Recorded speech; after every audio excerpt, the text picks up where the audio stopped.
Bismillahirrahmanirrahim. Assalamualaikum warahmatullahi wabarakatuh. Baik Ananda, kita lanjutkan pelajaran kita ya sayang ya. Hari ini kita akan mempelajari bagian matematika pada subtema 3 dan subtema 4. Itu kita gabung saja karena penjumlahan dan pengurangan. Oke. Nah, ini juga sudah pernah kita bahas, itu penjumlahan bersusun ya sayang ya. Baik, ini dia penjumlahan dan pengurangan dua bilangan. Sebelum belajar kita berdoa terlebih dahulu. Bismillahirrahmanirrahim. Rabbi zidni ilman. Langsung kita ke materinya ya nak ya. Yang pertama ada menjumlahkan dua bilangan. Oke. Perhatikan contoh berikut. Seorang pedagang menjual 24 semangka pada hari Sabtu dan 32 semangka pada hari Ahad. Jumlah semangka yang terjual pada hari Sabtu dan Ahad dapat ditentukan sebagai berikut. Misalkan satu keranjang berisi 10 buah semangka. Oke, ya. Jadi pedagangnya ada 24 semangka di hari Sabtu, kemudian 32 semangka pada hari Ahad. Nah, setiap keranjang semangkanya itu berisi 10 buah semangka. Ini ya gambarnya, ya sayang ya. Oke, yang paling atas itu ada nih hari Sabtu yang terjual 24 semangka, kemudian hari Ahad yang terjual 32 semangka di bawahnya. Nah, untuk mengetahui jumlah semangka seluruhnya itu digabungkan saja ya nak ya, semangkanya semuanya nih yang dikotakin merah nih. Nah, digabungkan dia semangka yang hari Sabtu dan hari Ahad.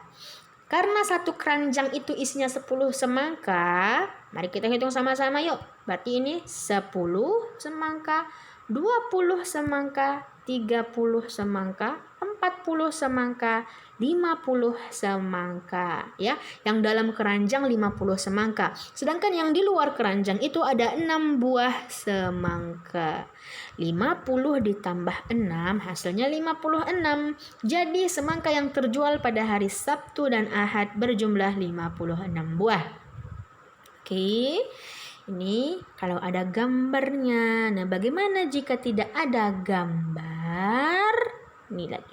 Menjumlahkan bilangan dengan cara bersusun pendek. Ini yang sudah kita pelajari ya nak ya. Kita ulang lagi. Seorang pedagang seorang penjual tanaman ya nak ya. Seorang penjual tanaman memiliki 23 pot tanaman bunga mawar dan 25 pot tanaman bunga melati. Jumlah pot tanaman bunga mawar dan melati seluruhnya dapat ditentukan sebagai berikut. 23 ditambah 25. Penjumlahan lebih mudah dikerjakan dengan cara bersusun pendek.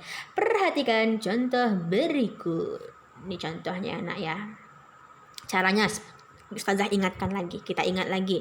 Kalau dia bersusun ke bawah itu nak, ya, yang puluhan kita sejajarkan dengan puluhan, yang satuan kita sejajarkan dengan satuan, ya. Nih, puluhan diletakkan lurus dengan puluhan, satuan diletakkan lurus dengan satuan. Contoh. Nah, ini contohnya.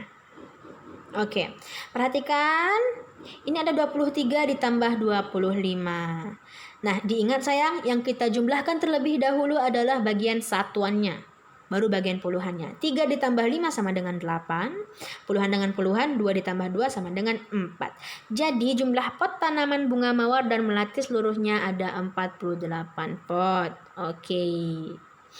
Kita lanjutkan. Kalau ini soal cerita dia sayang ya, berbentuk soal cerita seperti tadi. Menyelesaikan masalah sehari-hari yang berkaitan dengan penjumlahan. Dalam kehidupan sehari-hari, kita sering menjumpai masalah yang berkaitan dengan penjumlahan. Masalah tersebut dapat ditulis dalam bentuk soal cerita penjumlahan. Soal cerita itu bagaimana bentuknya? Tadi sudah ada tuh nak. Yang pot-pot tadi itu juga dia soal cerita tuh. Ini contoh yang lain. Di pekarangan rumah Mei terdapat 45 pot tanaman bunga. Ibu Mei membeli lagi 12 pot tanaman bunga. Berapa pot tanaman bunga yang ada di pekarangan rumah Mei sekarang? Ya, ada 45 pot tanaman bunga.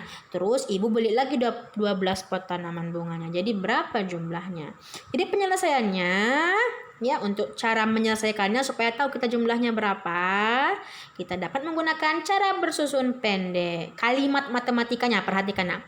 Kalimat matematikanya adalah 45 ditambah 12 sama dengan, itu namanya kalimat matematikanya. Oke, ini dia caranya. Ingat 45-nya di atas, kemudian 12-nya di bawah. Puluhan dengan puluhan, satuan dengan satuan letaknya ya nak ya. Oke, yang terlebih dahulu dikerjakan adalah bagian yang sebelah kanan. Bagian satuan 5 ditambah 2 sama dengan 7. 4 ditambah 1 sama dengan 5. Jadi tanaman bunga yang ada di pekarangan rumah Mei sekarang adalah 57 pot. Nah, ini yang penjumlahan. Nah, bagaimana dengan pengurangan? Sama caranya sayang ya. Bersusun ke bawah juga. Oke, ini contohnya ada 45 cangkir teh. Ibu memiliki persediaan 45 cangkir. Saat ada tamu, sebanyak 12 cangkir digunakan. Berapa sisa cangkir yang belum digunakan? Oke, ini pengurangan ya nak ya. Kita lihat. Nah, ini perhatikan gambarnya nak.